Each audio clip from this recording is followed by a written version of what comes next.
মানে আচলতে গোটেই ৰাজ্যখনতে আমাৰ যিখিনি অংগনবাড়ী সহায়িকা আছে, ৱৰ্কাৰ্ছ আছে, তো তেওঁলোকক আমি আমাৰ চৰকাৰৰ তৰফৰ পৰা এটা স্মাৰ্টফোন আনি দিয়া হৈছে। এই স্মাৰ্টফোনটো দিয়াৰ উদ্দেশ্য হৈছে যে তেখেতসকলে যিহেতুকে নিজৰ নিজৰ এলেকাত মাতৃ আৰু শিশুৰ যত্নৰ বিষয়ে তেওঁলোকে সজাগতা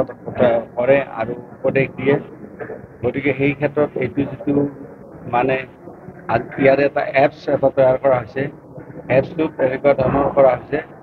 যে এই এপছটো তেওঁলোকৰ স্মাৰ্টফোনত যেতিয়া ডাউনলোড কৰি ল'ব পোষণ, গতিকে তেতিয়া শিশুটোৰ আচলতে স্বাস্থ্য ভাল হৈছে নে নাই, জন্ম হোৱাৰ পিছত শিশুটো ওখ হৈছে নে নাই,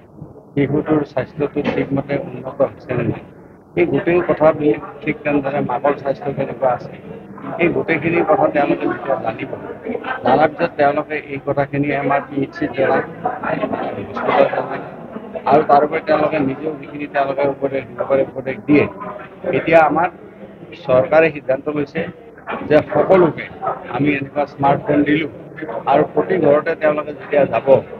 আৰু গৈ পেলাই শিশুটোৰ মাকৰ ফটো ল'ব আৰু ফটো লৈ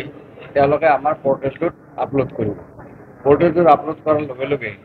আৰু তাৰ উপৰিও সেই ফটোখন আমাক মানে যিটো আমাৰ ICDS মানে অফিচাৰ আছে তেওঁ পাব এইটো